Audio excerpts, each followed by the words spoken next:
Tjänare, Stefan här. I den här filmen så ska vi byta stålskivor och lameller i kraftuttaget på den här Valtran. Och det här är en film som jag har producerat tillsammans med Olsson Parts i vårt betalda samarbete. Och längst bak på traktorn här så sitter det en löstagbar klump. Den man ofta kallar för ryggsäcken. Och inuti den så sitter ju lamellkorgen. Och det är den som rymmer både stålskivor och lameller. Så man behöver ju plocka lös den här klumpen för att kunna utföra det här arbetet. Och för att plocka lös klumpen så behöver man först demontera lyftcylindrarna till lyftarmarna. Man behöver även demontera lite hydrauluttag. En elkabel som sitter på baksida här till en givare. Och någon enstaka hydraulledning. Och det här har jag redan gjort. För att ni där hemma ska slippa vänta. Men det man bör tänka på när man tar bort lyftcylindrarna. Det är att man tar en av de övre tapparna. Och sätter den på insidan så här. Så att den tar stopp i godset här. För om de här armarna går alldeles för långt ner. Då kan det riskera att skada givaren som sitter på baksidan här. Så det kan vara klokt att spärra armarna så att de inte går för långt ner. Och tittar vi här så har jag monterat ett helt vanligt motorstativ. För då kan man enkelt dra ut det här för att sen börja arbeta på det. Och vill man inte använda sig av det, då går det alldeles utmärkt att fästa en lyftuggla eller liknande i påfyllningshålet för oljan. Och så kan man lyfta här med en travers eller vad man nu har till hands. Det viktiga är att den här klumpen kommer lös. Och det gör den nu.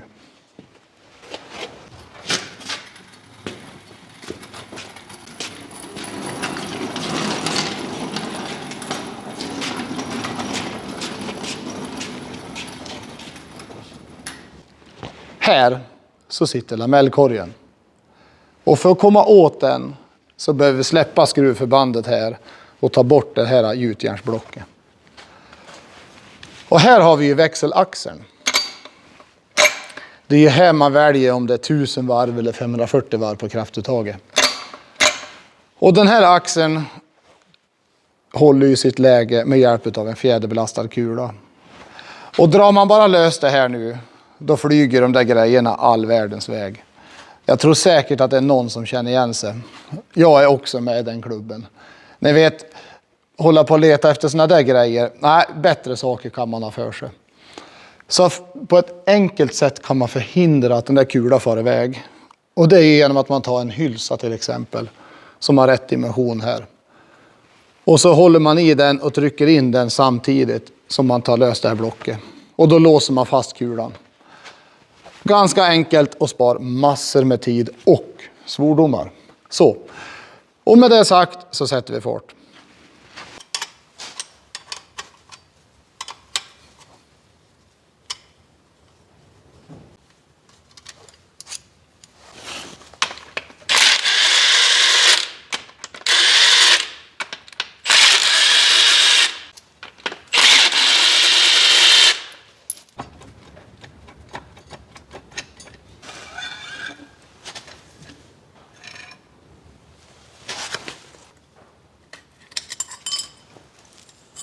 Nu har jag frilagt segersäkringen som håller i lamellerna.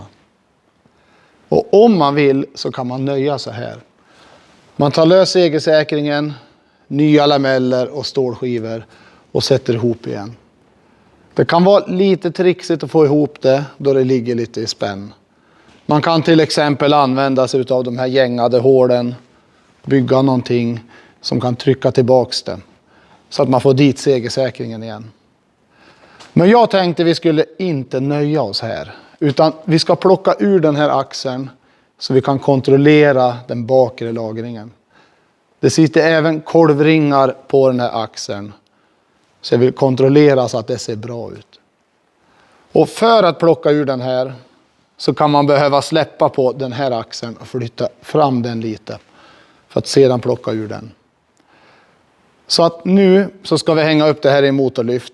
Snurra på det här. Och så plocka bort en säkring som håller i den lagringen. Så vi kan flytta den här axeln för att sedan plocka ur den. Så att det blir helt riktigt och vi har kontrollerat allting.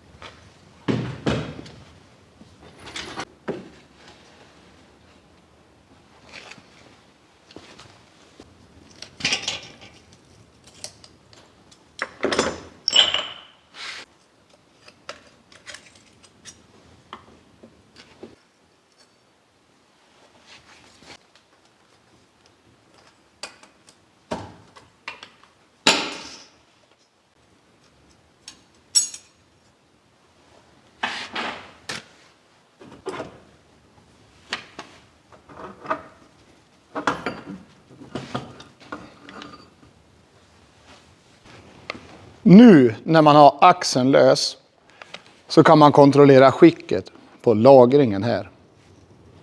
Och det ser bra ut.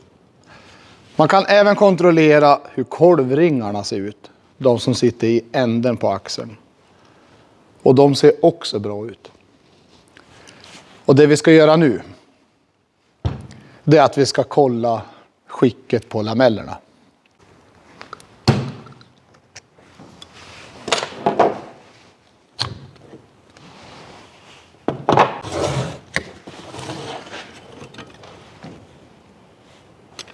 Vid en första anblick så tänker jag så här att jag har sett värre. Det har jag. Lameller där beläggningen har släppt helt och hållet. Och stålskivor som har fått formen av en djuptallrik. Som inte vill ligga still när man lägger dem på bordet så här utan de ligger och vickar. Men det behöver ju inte vara så dåligt för att man behöver byta. Det finns ju gränsvärden. Om man läser i verkstadshandboken så finns det minimimått på tjockleken. Och här är det för dåligt. Ja, det är det. Så det här behöver bytas. Men även om lamellerna är bra och bara stålskivorna är dåliga till exempel. Så ska man inte byta bara stålskivor. Utan det här ska bytas tillsammans. Och det är för att de nya delarna ska få en längre livslängd. Så man inte sätter in nya lameller mot begagnade stålskivor. Då slits lamellerna fortare. Och tittar vi längre in på axeln så har vi en bromsskiva. Och den har till uppgift att hålla kraftuttagstappen still när man inte har kraftuttaget i drift. Och här bör man också kontrollera så att delarna ser bra ut. Att det inte är alldeles för nernött.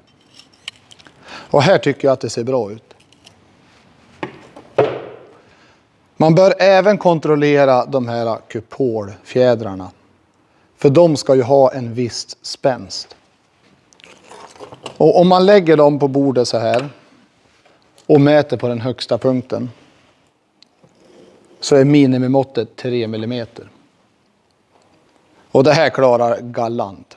Här var det bra mycket mer än 3 mm. För det som händer om de här tappar spänsten, det är det att bromsskivan blir verkningslös. Då bromsar den inte kraftuttagstappen tillräckligt och den riskerar att stå och snurra. Och ännu längre in på axeln så har vi ju kolven. Och kolven, det är ju den som trycker ihop lamellerna och stålskivorna. Och på så vis så börjar ju kraftuttaget att snurra. Och den här ska vi också plocka ur för att kontrollera skicket. Och så ska vi byta tätningen där. Och den här kan vara lite svår att få ur. Och man kan få använda sig av tryckluft. Men då rekommenderar jag att man vänder axeln upp och ner. Så man inte får kolven på sig. Och nu har vi ju det här att varför byter man lameller? Varför går det sönder? Varför behöver man reparera ett kraftuttag?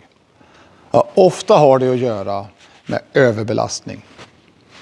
Man kanske har hängt på ett redskap som är alldeles för stort, tungdrivet, så det börjar slira av den anledningen. Eller så har man kört stopp i redskapet och försöker gång på gång att starta.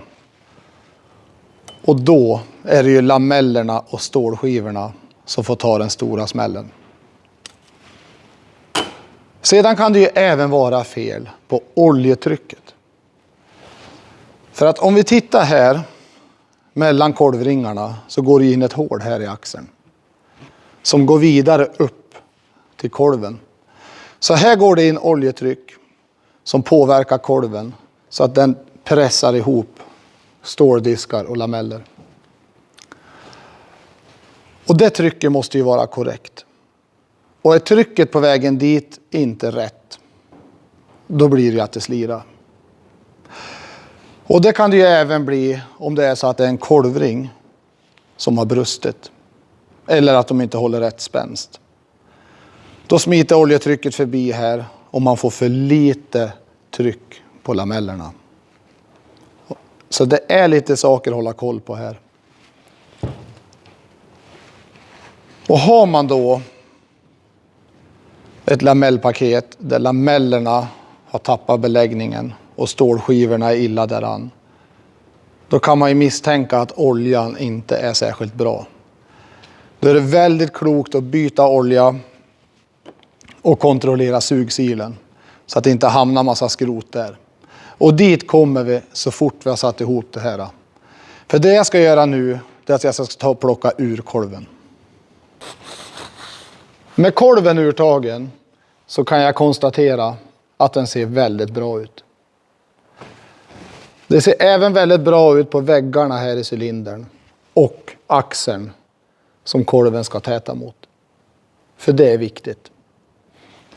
Så det jag ska göra nu är att jag monterar nya tätningar på kolven. Och så sätter vi nya lameller och nya ståldiskar. Och därefter så är det dags att börja återuppbygga det här då.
Och där satt låsringen där den skulle. Det är ju viktigt när man monterar låsringar att de verkligen hamnar i läge och går ordentligt in i spåret. Och nu sitter den här precis där den ska. Och tittar vi på tvingarna här så kan det ju upplevas lite primitivt. Men det fungerar bra att göra på det här viset. Det går ju lika bra att ta en verkstadspress.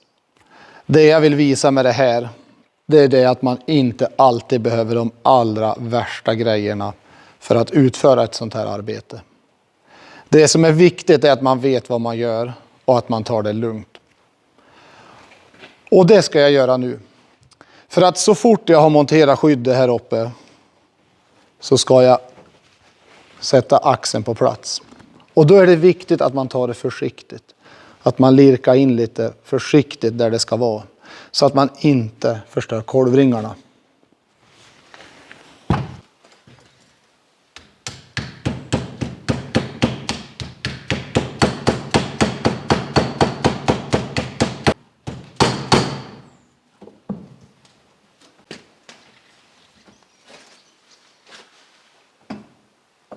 Nu är bägge axlarna på plats. Och då är det bra om man kollar så att växlarna fungerar som de ska. För att när man flyttar den nedre axeln så är det lätt hänt att växelgaffeln hoppar ur läge. Men det här känns väldigt bra nu. Och det här bör man ju även kontrollera efter att man har monterat gjutjärnsblocket. Men före vi monterar det så är det dags att sätta dit sista axeln. Och nu ska vi se om jag får dit den på ett lätt sätt. Ja, titta. Det här brukar man få snurra och greja, men den här gången hade jag tur. Och på tal om att snurra så är det viktigt att man snor så här och kontrollerar så att det inte tar i någonting. Att inte stålskivorna tar i korgen eller lamellerna eller något annat. Men det här känns och låter väldigt bra. Och det man ska komma ihåg när man monterar gjutjärnsblocket, det är att man ser till att styrpinnarna går in ordentligt i bromsskivan. Så att det inte tar emot där.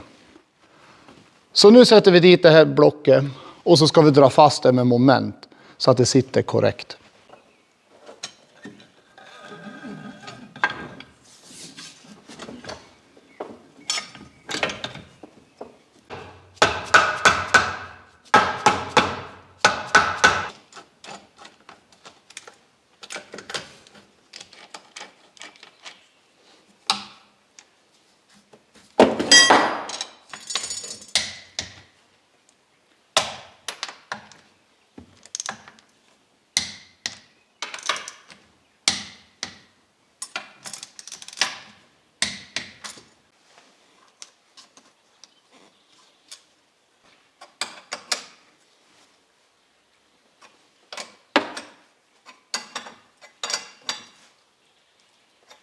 Nu när skruvarna är dragen i moment så är det dags att testa växlarna så att det verkligen fungerar och att de håller sig i läge.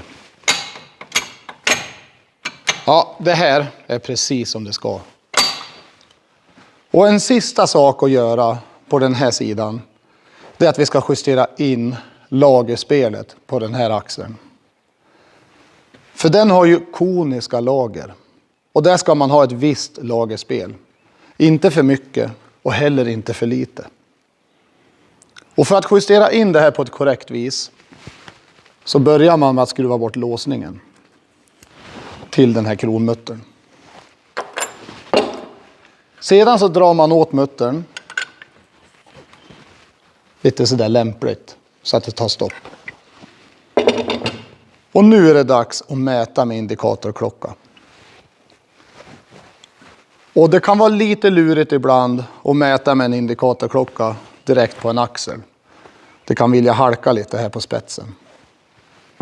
Och det kan man avhjälpa om man vill genom att skruva dit ett slangklammer.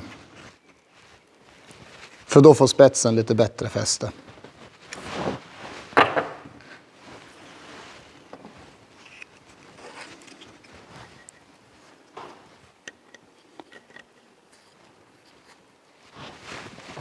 Och med klockan på plats så får man ju bryta axeln så mycket man kan åt vart håll så här. Och så får man läsa av på klockan hur mycket det glappar. Och så justerar man muttern tills man har rätt lagerspel. Och det här står i verkstadshandboken. Och så fort att jag har gjort klart det här så ska vi montera sakerna på baksida här. Tätning och kraftuttagstapp. För sedan är det dags att montera det här. Hela klumpen.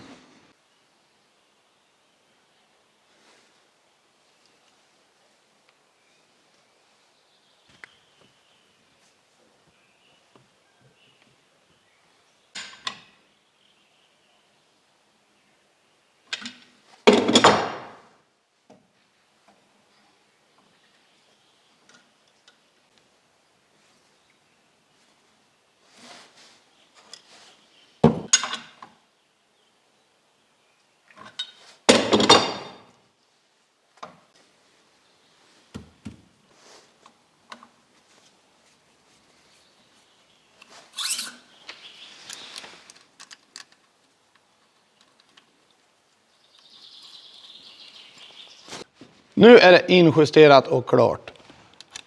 Och det är även viktigt att man drar fast den här låsskruven i moment. För man vill inte att det här ska släppa.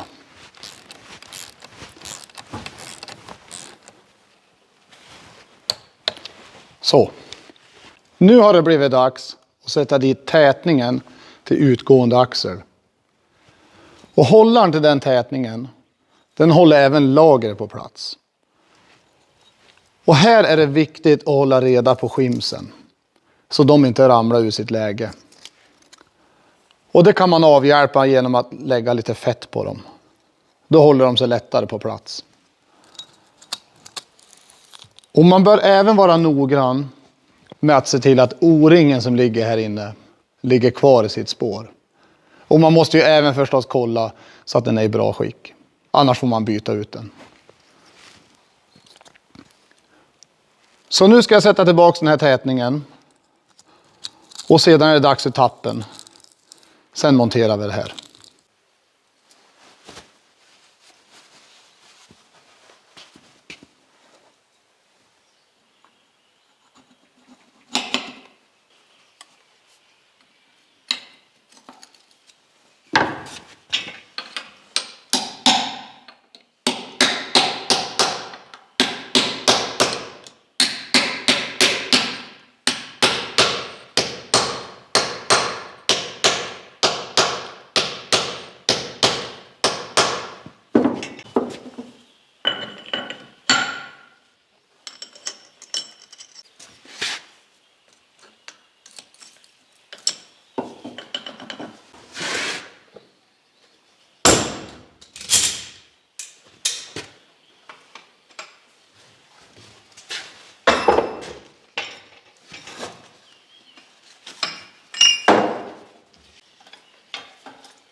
Och innan man nu monterar ryggsäcken så är det ju dags att göra rent ordentligt här. Och sedan behöver man ju limma det här. Antingen med packningsklister eller med silikon. Och använder man silikon är det ju väldigt lätt att man tar för mycket. Och då bildas det såna här korvar. Och det här, det är ju någonting som hamnar i sugsil, filter, ventiler, andra saker. Så man ska akta sig för att använda alldeles för mycket. Samtidigt är det viktigt att det blir tätt. Men ja, ni förstår. Så nu ska jag göra rent det här. Lägga på packningsklister. Och sedan skjuter vi ihop det.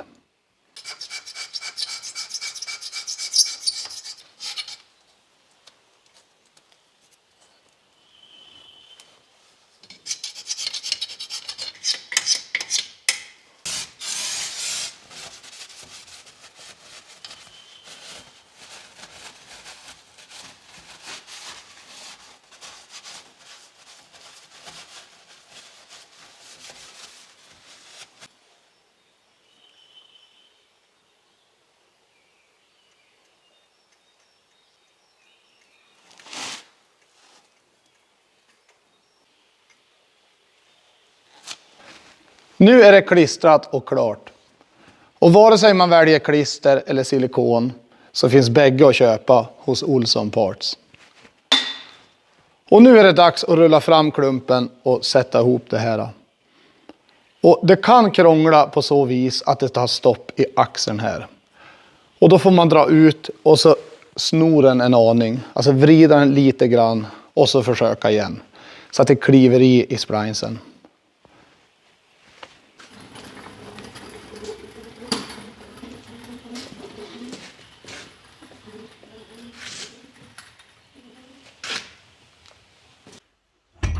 Nu är den nästan på plats. Det tog stopp i splinesen. Och vill man inte backa ut för att vrida på axeln så kan man gå ner med en skruvmejsel eller liknande genom oljepåfyllningshålet. Och där kommer åt lamellkorgen för att vrida lite. Men man måste vara försiktig så man inte skadar lameller eller stålskivor. Och det här har jag redan gjort. Så nu ska vi se. Där satt den. Och det jag ska göra nu, det är att skruva ihop allt det här. Och sen så ska vi titta på det här med sugsil.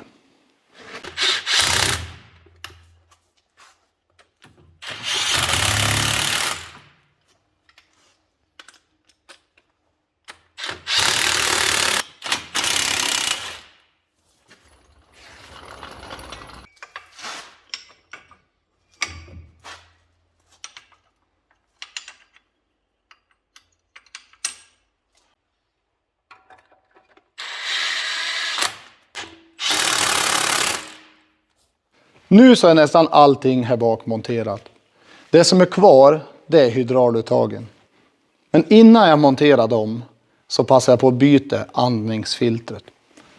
Det man även kallar för avluftningsfilter. Och det är ju viktigt att man byter det här filtret i tid. För att det här ska ju se till att det kommer in ren luft i traktorkroppen. När man till exempel kör ut en hydraulcylinder eller lyfter lyftarmarna, då sjunker ju oljevolymen i traktorkroppen. Och då behöver det fyllas på med luft. Och här bak har vi ett avluftningshål. Och det här filtret ska ju se till att luften som kommer in i traktorkroppen inte är förorenad. Och tittar vi här så ser vi att det är väldigt smutsigt. Och det som händer med tiden, det är att det här filtret sätter igen sig. Och då kan man ju både få vakuum i traktorkroppen samt övertryck. Och det kan ju fara illa fram med tätningar till exempel. Man kan få lite mystiska hydraulfel och andra saker. Så att det är viktigt att hålla sig med ett helt och riktigt avluftningsfilter. Så det jag ska göra nu, det är att jag ska montera hydrauluttagen och sen river vi lös sugsilen. Vi passar på att göra det nu när traktorkroppen är tom på olja.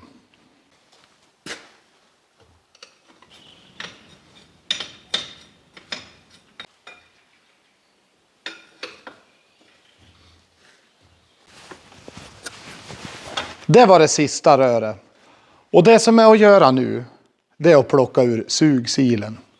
Och den sitter på höger sida på traktorkroppen, längst ner.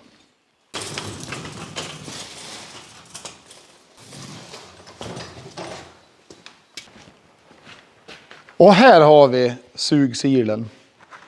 Och en sugsil är inte att förväxla med ett filter. En sugsil ska förhindra grova partiklar att nå hydraulpumpen. Den här är då placerad i botten på traktorkroppen. Och det är genom den här silen som hydraulpumpen suger sin olja. Och det som händer sedan på en sån här traktor, det är att hydraulpumpen trycker oljan genom såna här tryckfilter. Och då blir oljan finfiltrerad innan den når det övriga hydraulsystemet, ventiler och annat. Och jag tänkte vi skulle titta om vi har några lite grövre partiklar i den här silen. Ja, här ser jag lite färgrester ifrån grön färg. Vet inte var det kommer ifrån. Och här har vi, ja det här är ett sädeskorn. Ni vet det kan följa med precis allt möjligt i oljan på en traktor. Ifrån redskap och ifrån annat. Och här hittar vi någonting intressant. Om jag får ut det. Ja. Rester ifrån silikon. Det jag talade om tidigare. Så genom att ta lös sugsilen så kan man ju avläsa lite grann om hur hydraulsystemet mår. Eller vad som har hänt. Ibland kan man ju hitta järnfilspån och andra metallpartiklar här i. Och då får man ju kanske söka vidare var de kommer ifrån. Men den här gången så räcker att jag gör rent det här nu och monterar tillbaks det. Sedan ska jag byta tryckfilterna, så ska vi ta och fylla olja sen.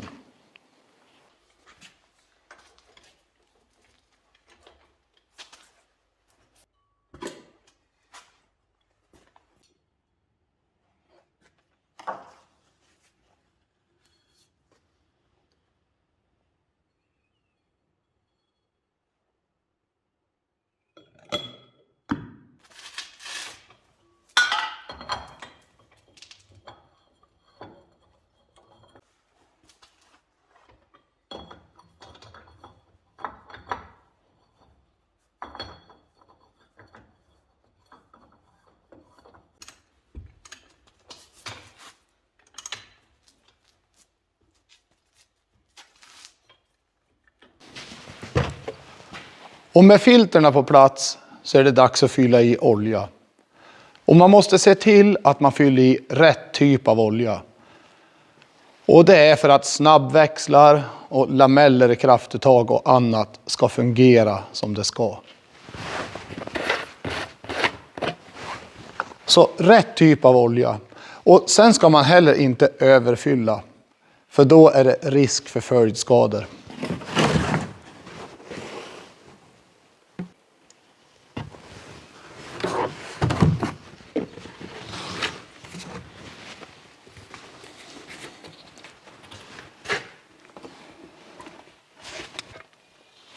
Ja, många kannor blir det.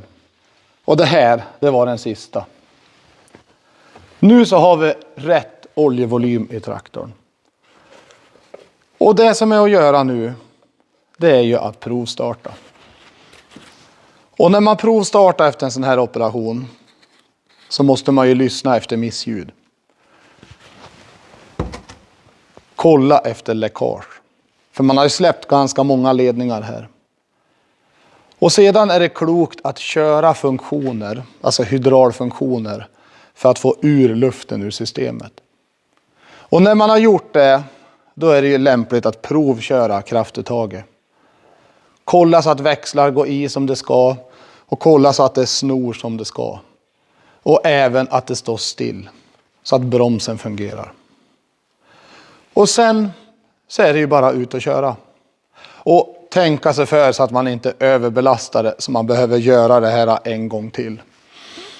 Och när man gör ett sånt här arbete, när man utför det, så måste man ju ta det lugnt och vara noggrann. För det är ganska mycket arbete att göra det här och man vill ju inte göra fel. Så ta det lugnt och var noggrann. Och det här, det var allt. Nu önskar jag er all lycka till med att reparera ert kraftuttag. Och vi ses i en annan film. Tack för den här gången.